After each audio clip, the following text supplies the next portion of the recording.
So we're going to ask you a series of questions. Do you acknowledge that that's not your nature? Yes. Do you acknowledge that you are a powerful thinker and that you have long been making things happen with your thought? That by your sheer will and powerful intent that you stand out in the crowd because you're more focused than almost anybody you know? Yes. Will you admit that it's been pretty tense for as long as you can remember? Yes.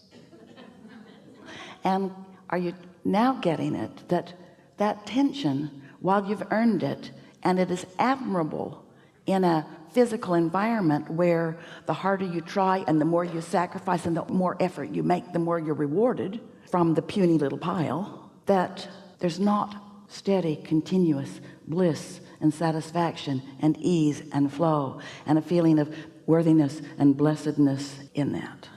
You're ready for flipping that switch. You really are. And sometimes you do it, but there is a tension about you that we would just put under the big label of, I can make this happen. And we want to say to you, to all of you, you've already made it happen. Now you want to let it in.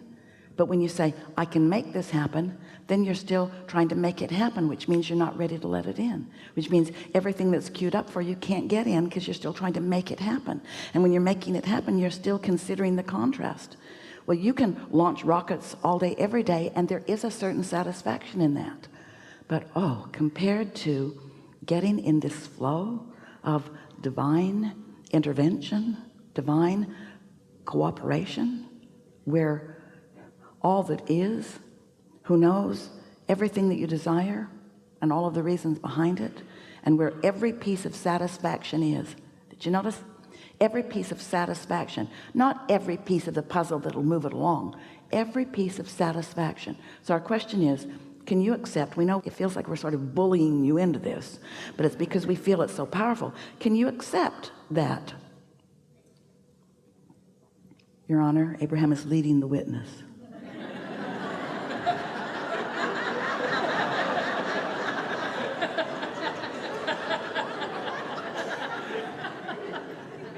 Can you accept that the feeling of satisfaction and the accomplishment of the powerful state of being that you want are the same thing, but with emphasis on the pleasure, you can be there now, and with emphasis on the power, you hold it off. Can you feel the difference? When you say, I'm going to tune in and I'm going to take this alignment and then I'm going to accomplish this, you point right at the problem that needs to be overcome. But when you are looking for the pleasure of it, now you've just broken through the atmosphere. Now you're feeling the release of it. And now you're letting the universe have its way with you, which requires trust that you're worthy, and trust that your inner being knows what you want, and trust that the cooperative components have been gathered, and trust that you're going to like it as you move along. Mm-hmm.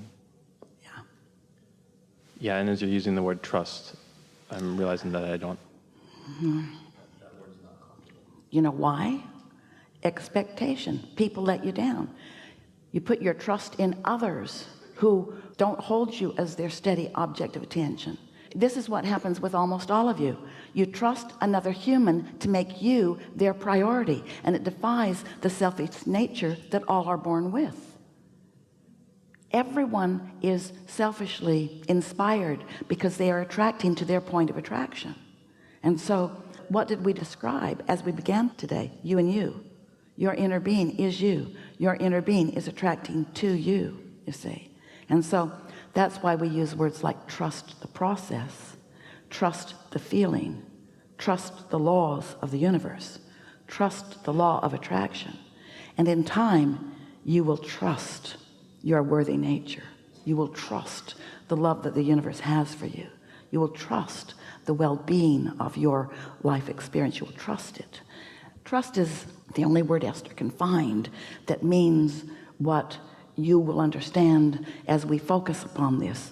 You see, you can look, you can see with your eyes and smell, you can see and hear and smell and taste and touch. And so that's a reality that you acknowledge is real. But what's over here in the vortex, your physical senses can't see it or hear it or smell it or taste it or touch it. Yes. And so it requires a trust. Well, what is that? Abraham, you're asking me to now blindly not look and not see and not hear and not smell and not taste and not touch. You're asking me to not use any of the resources that I am comfortable in using, and to look somewhere where I can't see it, just take your word for it that it's over there. And we say, that's why we use the word trust.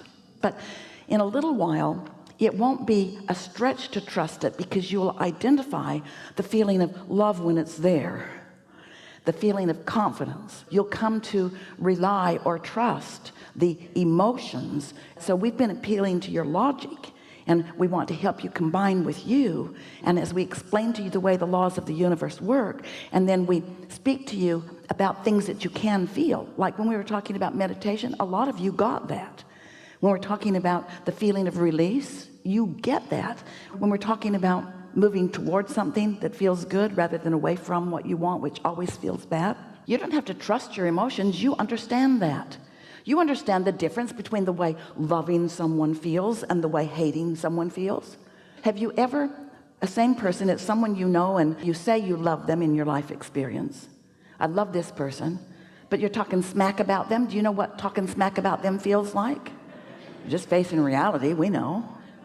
You know what talking smack about them feels like, and you know what a genuine appreciation of them in a moment feels like.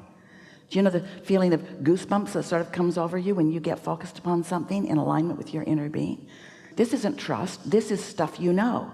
Your guidance system works, and you know it. So we're just asking you to trust that when it feels good, it is, and when it doesn't feel good, it isn't. That when it feels good, you're moving in the direction of who you really are and what you want and what you've expanded to, and when it doesn't feel good, you're not. So it doesn't require trust in the sense that you're flying blind. Not at all. Instead, you've got guidance within you that is letting you know, whew, this feels good, you see. Helpful? Yes.